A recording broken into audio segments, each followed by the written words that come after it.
প্রিয় দর্শক, আসসালামু আলাইকুম। আমন্ত্রণ সংবাদপত্র সংবাদ মাধ্যমগুলোর শীর্ষ সংবাদ নিয়ে বিশ্লেষণধর্মী অনুষ্ঠান ফ্রন্ট পেজে। আপনাদের সাথে আছে আমি বেনজির আহমেদ। আজকে অতিথি হিসেবে আমাদের সাথে আছেন আবুল কাশেম চৌধুরী, সাবেক সভাপতি, জাতীয়তাবাদী ছাত্রদল। আপনাকে স্বাগতম।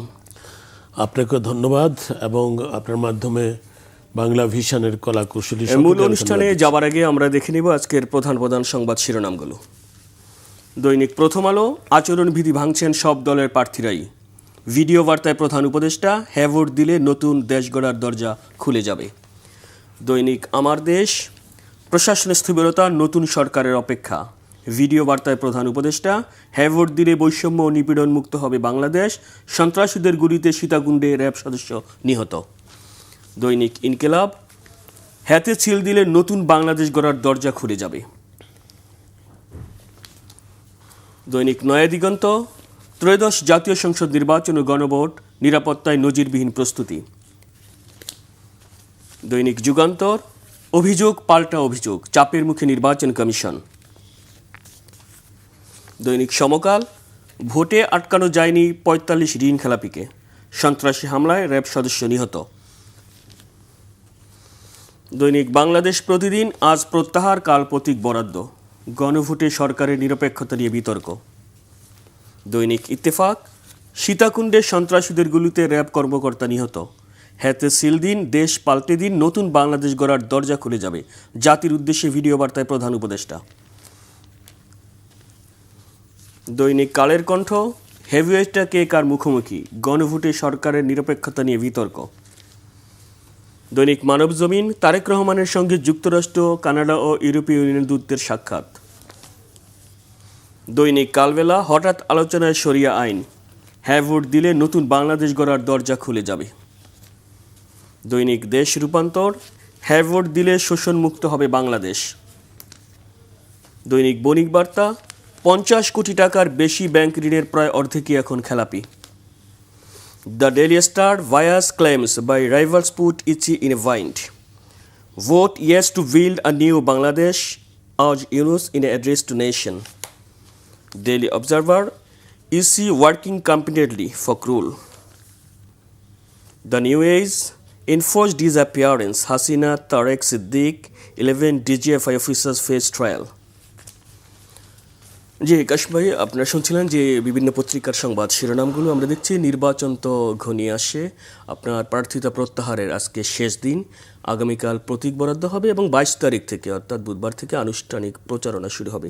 তবে এর আগে আমরা দেখছি আচরণবিধি নিয়ে, বঙ্গ নিয়ে অভিযোগ পাল্টা অভিযোগ। গতকাল এনসিপির সাথে দেখা করেছেন প্রধান উপদেষ্টা, এনসিপির নেতৃবৃন্দ। তারা বিএনপির বিরুদ্ধে অভিযোগ এনেছে যে আচরণবিধি ভঙ্গ। অপরদিকে ছাত্রদলও গত ২ দিন ধরে নির্বাচন কমিশনের সামনে ৩ দফা দাবিতে বিক্ষোভ করেছে এবং গতকাল তারা এই কর্মসূচি প্রত্যাহার করেছে, সেখানেও তারা অভিযোগ আনেছে। তো এই যে নির্বাচনকে সামনে রেখে আচরণবিধি নিয়ে কমিশনের ভূমিকা নিয়ে অনেকটা আমরা দেখছি দিন দিন মনে হয় কমিশনের সাথে রাজনৈতিক দূরত্ব কিছুটা কমছে, আস্থাহীনতার পরিবেশ তৈরি হচ্ছে। কিভাবে দেখছেন? আপনাকে অশেষ ধন্যবাদ এবং আপনার মাধ্যমে সমস্ত যারা আজকে আমাদের অনুষ্ঠান শুনছেন দেখছেন সকলকে আমি সালাম জানাচ্ছি। আসসালামু আলাইকুম রহমতুল্লাহ বরকাতুহু। আমাদের আজকের যে কথাটা আপনি বললেন যে আচরণবিধি এবং নির্বাচন কমিশনের সাথে দূরত্ব বাড়ছে, একটা নির্বাচন হবে আমাদের এখানে এবং এই নির্বাচন অবাধ নির্বাচন হবে, সুষ্ঠু নির্বাচন হবে, সুন্দর নির্বাচন হবে, স্বচ্ছ নির্বাচন হবে এবং নিরপেক্ষ নির্বাচন হবে। এই নির্বাচনের আশায় আমরা গত 17-18 বছর অপেক্ষা করছি। আপনি দেখবেন যে আমাদের এখানে যে মার্কিন যুক্তরাষ্ট্রের অ্যাম্বাসেডর ছিল, তিনি গতকালকে আমেরিকাতে একটা বক্তৃতা করেছেন। সেই বক্তৃতায় তিনি বলেছেন যে বাংলাদেশ দীর্ঘদিন পরে একটা নির্বাচনের এবং ভোটদানের একটা সুযোগ পেয়েছে। আমি যখন ছিলাম, তিনি বলতেছেন, আমি যখন ছিলাম তখন আমি চেষ্টা করেছি রাজনৈতিক দলগুলোর সাথে আলাপ আলোচনা করে একটা নির্বাচন সুষ্ঠু হোক, সুন্দর হোক, সেটা সম্ভব হয়নি। বাংলাদেশে এই আওয়ামী লীগের শেখ হাসিনার স্বৈরাচারী সরকার, এই ফ্যাসিস্ট সরকার নির্বাচনের সমস্ত প্রক্রিয়াকে, সমস্ত নীতিমালাকে ভণ্ডুল করে দিয়েছে, ধ্বংস করে দিয়েছে, নির্বাচন কমিশনকে ধ্বংস করে দিয়েছে। অর্থাৎ নির্বাচনের কোনো সুষ্ঠু নীতি রাখে নাই। আজকে সে অবস্থা থেকে দেশকে একটা সুষ্ঠু প্রক্রিয়া আনার জন্য অন্তর্বর্তীকালীন সরকার, ডক্টর ইউনূস সাহেবের সরকার কাজ করছে এবং সেই কাজের ফলে এখন আমরা একটা ফলের দিকে যাচ্ছি, একটা পরিণতির দিকে যাচ্ছি, কনক্লুশন ড্র হবে। এখানে কোনো বিতর্ক সৃষ্টি করে লাভ নাই। এখানে মানে যেসব বিষয়ের মধ্যে মতপার্থক্য থাকবে সেটা সরকারের প্রধান হিসেবে প্রধান উপদেষ্টার সাথে আলোচনা হতে পারে। এনসিপি যেমন গেছে, বিএনপি আলোচনা করতেছে, জামাত ইসলাম আলোচনা করবেন, আলোচনা করে সেগুলো আলাপ আলোচনার ভিত্তিতে ঠিক করে নেবেন।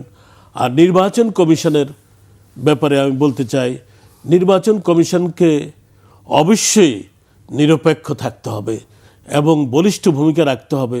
এবং আমার মনে হয় সেটা হলো এই নির্বাচনকালীন সময়ে নির্বাচন কমিশনকে আরও শক্তিশালী করা উচিত, আরও ক্ষমতা তাদের কাছে দেওয়া উচিত, যাতে তারা তড়িৎ গতিতে সিদ্ধান্ত গ্রহণ করতে পারেন। এবং আমি মনে করি যে আর 22 তারিখ থেকে তো নির্বাচনী প্রচারণা শুরু হবে। তখন আমি মনে করি রাজনৈতিক দলগুলোরও দায়িত্ব এবং কর্তব্য হচ্ছে এই সুষ্ঠু নির্বাচন করার জন্য সুষ্ঠু নির্বাচনী প্রচার প্রপাগান্ডা করা, অর্থাৎ জনগণের কাছে ভোট চাওয়া।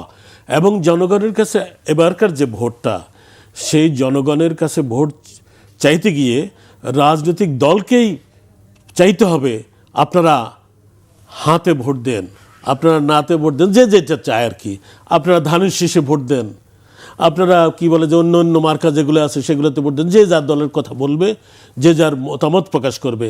আমি মনে করি জনগণ কোথায় ভোট দিবে সেটা অন্তর্বর্তীকালীন সরকারের কাউকে বলা উচিত নয়, তাহলে তার নিরপেক্ষতা ভঙ্গ হয়।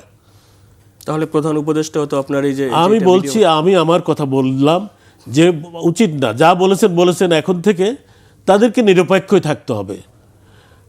সরকারকে শুধু দেখতে হবে যে আইন শৃঙ্খলা এগুলো ঠিক আছে কিনা, ল অ্যান্ড অর্ডার সিচুয়েশন দেখতে হবে, বিভিন্ন ভোট কেন্দ্রে ভোট ঠিকভাবে যাতে হয় সেটার ব্যাপারে তারা নির্বাচন কমিশনকে যা যা সহযোগিতা দিতে হবে। এবং জেলা পর্যায়ে কনস্টিটিউয়েন্সি ভিত্তিক যে প্রশাসন যেটা আছে, নির্বাচন যারা করবে, ডিসি হতে আরম্ভ করে, তাদেরকে নিরপেক্ষ ভূমিকা রাখতে হবে। কোনো ডিসি যদি নিরপেক্ষতা হারায়, সাথে সাথে তাকে উইথড্র করার ক্ষমতা নির্বাচন কমিশনকে দিতে হবে। কোনো উপজেলা পর্যায়ের কোনো অফিসার যদি নিরপেক্ষতা হারায়, সাথে সাথে তাকে উইথড্র করতে হবে। এই ক্ষমতা নির্বাচন কমিশনকে দিতে হবে। এবং নির্বাচন কমিশনকে মনে রাখতে হবে যে অতীতের নির্বাচন কমিশনার যারা ছিলেন, প্রধান নির্বাচন কমিশনার হতে আরম্ভ করে, তারা আজকে কোথায় আছে একটু খেয়াল রাখবেন। তারা ওই অন্ধকার ঘরে আছে, অর্থাৎ জেলে আছে।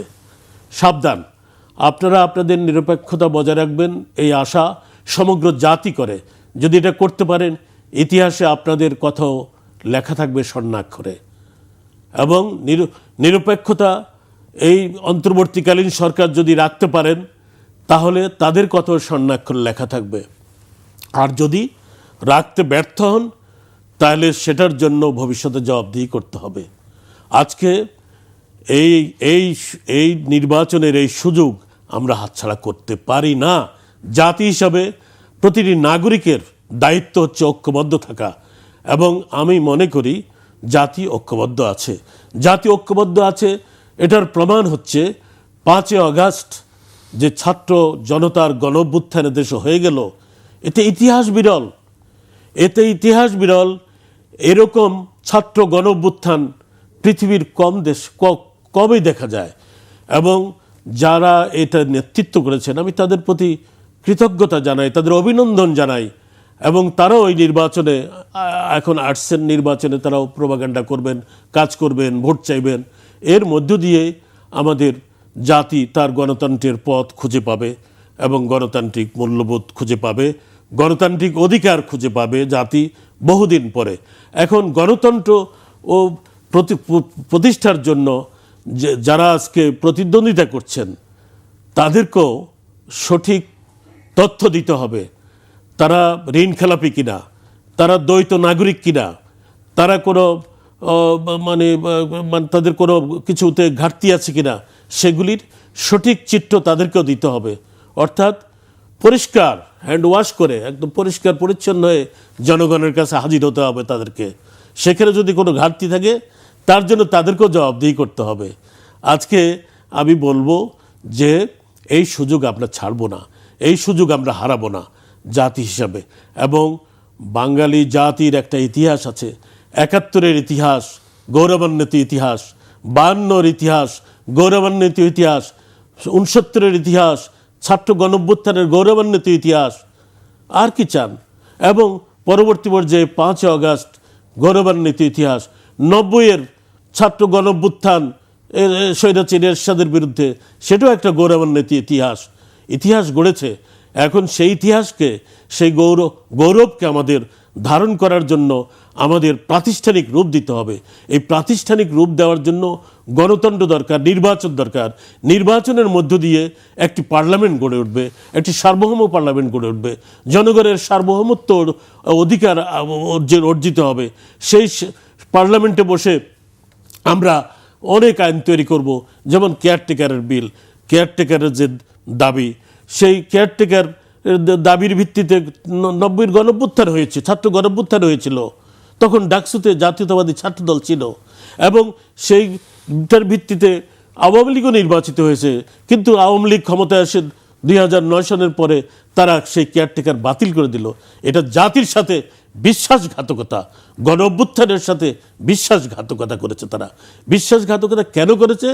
ক্ষমতা থেকে নির্বাচন করবে এবং ক্ষমতাসীন আওয়ামী লীগ আবার কামিং যে পাওয়ার যারা করবে, মন্ত্রিপরিষদ তারাও আওয়ামী লীগ। একটা হচ্ছে ক্ষমতাসীন আওয়ামী লীগ, আর হচ্ছে ইনকামিং অর্থাৎ আসতেছে তারাও আওয়ামী লীগ। মাঝখানে এই কেয়ারটেকার গভর্নমেন্ট বাতিল করার অর্থ হলো এটা। এবং এটা করে নিজেদেরকে স্বৈরাচারী ফ্যাসিস্ট হিসাবে ইতিহাসে নাম লেখিয়েছে। এটা আওয়ামী লীগের জন্য অত্যন্ত দুর্ভাগ্যজনক। আওয়ামী লীগেরও একটা ইতিহাস আছে, সেই ইতিহাস তারা মুছে ফেলেছে, ধ্বংস করে দিয়েছে। এবং এর জন্য তাদেরকে জাতির কাছে জবাবদিহি করতে হবে। আজকে শেখ হাসিনার ফাঁসির আদেশ হয়, এটা কল্পনা করছে মানুষ। আজকে তার মন্ত্রিপরিষদের সদস্যদের ফাঁসির আদেশ হচ্ছে, এটা কল্পনা করতে পারে মানুষ। শেখ হাসিনা এবার পালিয়ে যাবে, এটা মানুষ কল্পনা করতে পারছে? কল্পনা করে নাই।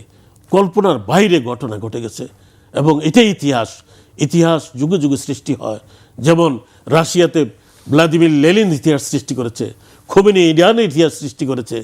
তাদেরকেও দেশ থেকে বের করে দিয়েছিল, কিন্তু সেটা রাখতে পারে নাই। তাদেরকে ক্ষমতায় অধিষ্ঠিত হতে বাধ্য করেছে জনগণ। যেমনি নেলসন ম্যান্ডেলাকে দেশ থেকে বের করে দিচ্ছে, খুব কষ্টে জীবনযাপন করছে। নেলসন ম্যান্ডেলার একটা কথা বলি, সেটা হচ্ছে ওনার পানি তৃষ্ণা লাগছে, অন্তরীণ আছে তো, পানি তৃষ্ণা লাগছে। তখন ওনার অ্যাটেন্ডেন্ট যে ছিল, সে প্রস্তাব করে, সে প্রস্তাব তাকে খাইতে দিচ্ছে। উনি সেই প্রস্তাব খেয়েছেন পানি তৃষ্ণা নিবারণের জন্য। কি দুর্যোগ, কি দুর্বিষহ ঘটনা। এখন নেলসন ম্যান্ডেলা মুক্তি পাওয়ার পরে, দেশে আসার পরে, তিনি একটা রেস্টুরেন্টে তার লোকদের নিয়ে বসছে খেতে।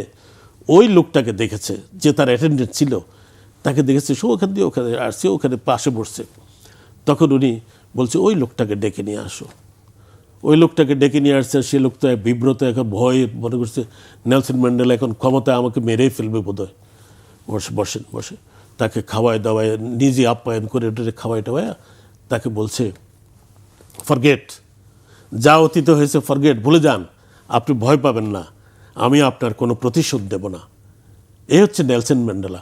বাংলাদেশের ইতিহাসও আমি মনে করি যারা ভবিষ্যতে ক্ষমতায় আসবেন তাদেরকে এরকম উদারতাও দেখাতে হতে পারে। যত উদার হবেন ততই আপনি বড় হবেন, ততই আপনি মহান হবেন। মহান নামের পেছনে যে মহান শব্দটা লাগে, এটাকে এমনি লাগে, আকাশ থেকে উড়ে আসে?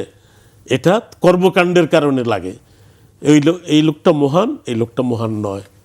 মহাত্মা গান্ধী, মহাত্মা শব্দটাকে এমনি লেগেছে? নো, তার অবদান, তার ভূমিকা জোর করে কখনো মহাত্মা গান্ধী তো ক্ষমতা যায়নি, তাহলে মহত্তা হলো কেন? মহত্তা নেহরু হলেও না কেন? এগুলো জিজ্ঞেস করার আছে। কাজে ক্ষমতায় না গিয়েও আপনি মহান হতে পারেন, মহাত্মা হতে পারেন, এটা ইতিহাস রয়ে গেছে। আমি মনে করি যদি আজকে এই যারা ক্ষমতায় যাবেন তারা নিজেদেরকে এইসব জিনিসগুলি অনুধাবন করে ক্ষমতায় যাবেন, এবং ক্ষমতায় যাওয়ার আগে এখন নির্বাচনে আমরা আপনারা অনেক কথা বলছি, জনগণকে এই করব সেই করব, এই দিব সেই দিব ওই দিব, ফ্যাসিস্টরা এইটা করতে পারে না সেটা করতে পারে না, আমরা এই করব। মনে রাখবেন আপনারা ক্ষমতায় গিয়ে আপনারা ও স্বচ্ছ সুন্দর সাবলীল এবং পরিষ্কার ভূমিকা রাখতে হবে, এবং প্রতিশোধমূলক কোনো আচরণ আপনাদেরকে মহৎ করবে না। প্রতিহিংসার রাজনীতিটা বর্জন করেন। প্রতিহিংসা নয়, বন্ধু ভাবপূর্ণ মন নিয়ে এবং মানবিক মন নিয়ে, অর্থাৎ আমাদের মধ্যে একটা মানবিক নেতৃত্বের সৃষ্টি করতে হবে। আমাদের রাজনীতিতে একটা গণতান্ত্রিক সংস্কৃতির সৃষ্টি করতে হবে, উদারতার সৃষ্টি করতে হবে, সহনশীলতার সৃষ্টি করতে হবে। আমাদের রাজনীতিতে একজন নেতা অন্য নেতার প্রতি, এক পার্টি আর পার্টির প্রতি, এক দলের কর্মী বাহিনী আরেক দলের কর্মী বাহিনীর প্রতি, তারপরে প্রশাসনের প্রতি, প্রশাসন আবার পার্টির প্রতি সহনশীল হতে হবে এবং নিরপেক্ষভাবে কাজ করতে হবে। আজকে প্রশাসনকে বলি, প্রশাসন তারা নিরপেক্ষ থাকতে পারে না। কেন? আপনি সিভিল সার্ভিসে পরীক্ষা দিয়ে এত লেখাপড়া করে এত ভালো ছাত্ররা আপনারা যোগদান করলেন, ওই যোগদানের সময় তো আপনাদেরকে ঘুষ খাওয়া শিখায় নেই। আপনার চেয়ারে বসে ঘুষ খান কেন? Stop it. আপনার বেতন আছে, ভাতা আছে, বাড়ি আছে, গাড়ি আছে, ফিওন আছে, অফিস আছে, টেলিফোন আছে, আর কি চান? আর কি চান? তারপর আবার ঘুষ খেতে হবে কেন? ঘুষ চিরতরে বন্ধ করতে হবে। প্রশাসনকেও তৈরি হতে হবে এভাবে যে আমি ঘুষ খাবো না, আমি কাজ করব। আপনি হচ্ছেন আমাদের সার্ভেন্ট, আপনি বিহেভ করেন আমার মনিব হিসাবে। একজন অফিসারকে স্যার না বললে সে অসন্তুষ্ট, আপনি কাজ করবে না, আপনি ফাইল দেখবে না, অসন্তুষ্ট হয়ে গেল। আপনি তো স্যার না, আমি স্যার, আমি নাগরিক, আমি স্যার। নাগরিককে স্যার বলতে হবে প্রশাসনকে। পরিষ্কার ভাষায় আমি বলতে চাই, এমন সরকার আসবে, সরকার বলবে আমাদের দেশের নাগরিক, এই নাগরিককে আপনার স্যার বলতে হবে। সে কোনো কাজে গেল তাকে সম্মান দিতে হবে, তাকে সম্মান দিয়ে কথা বলতে হবে। এগুলো ব্রিটিশ শাসন নয়, এই ব্রিটিশের লিগেসি আমরা এখনো বহন করছি। কলোনিয়াল যে শাসন, কলোনিয়াল যে ব্যুরোক্রেসি, তার লিগেসি এখনো আছে। এগুলা আইন সম্পূর্ণ পরিবর্তন করতে হবে। ব্রিটিশের এইসব লিগেসি আমাদের দূরীভূত করতে ফেলতে হবে। সমস্ত আইনকে আমাদের সংশোধন করতে হবে, গণমুখী আইন করতে হবে। বাংলাদেশের মানুষ, এত সুন্দর মানুষ পৃথিবীর বুকে কোথাও নাই, এত ভালো মানুষ পৃথিবীর বুকে কোথাও নাই। আমরা তো দেখছি গত 17 বছর বিশেষ করে প্রশাসনে যে আপনার দলীয়করণ হয়েছে, যারা এই ক্ষমতায় ছিল আওয়ামী লীগ, তো নতুন নেতৃত্ব, আপনি তো বাংলাদেশ জাতীয়তাবাদী দলের সাবেক ছাত্র দলের সভাপতি ছিলেন, বিএনপি চেয়ারম্যান তারেক রহমানের নেতৃত্বে আবার নতুন করে যে আসিয়ে গতকালও 11টা দেশের কূটনীতিকরা পশ্চিমা যুক্তরাজ্য সহ, সেখানে তিনি বলেছেন যে দোষারোপের রাজনীতি পরিত্যাগ করতে হবে, জনকল্যাণে কাজ করতে হবে এবং সংস্কারমূলক। তার এই বক্তব্যটাতে কীভাবে দেখবেন? আমি মনে করি তারেক রহমানের উপরে 18 কোটি মানুষের দৃষ্টি নিবদ্ধ আছে। তার প্রতিটি কর্মকাণ্ডে, প্রতিটি কথায়, প্রতিটি আচরণ, প্রতিটি হাঁটা চলা ফেরা, তার সিদ্ধান্ত, সব কিছুর প্রতি মানুষের দৃষ্টি নিবদ্ধ আছে। তিনি, আমি মনে করি এখন পর্যন্ত যেভাবে কথা বলে যাচ্ছেন, যেভাবে তার আচার আচরণ আমরা লক্ষ্য করছি, অত্যন্ত সাবলীল, অত্যন্ত মানবিক, অত্যন্ত গ্রহণযোগ্য। যেমন সাংবাদিকদের একটা অনুষ্ঠান আপনি লক্ষ্য করবেন, সেখানে একজন সাংবাদিক মাননীয় চেয়ারম্যান তারেক রহমান মাননীয় সম্বোধন করছে, উনি বলছেন প্লিজ একটু আমাকে বলতে, আমার নামের সাথে মাননীয় শব্দ ব্যবহার করবেন না, তারেক রহমান বলেন।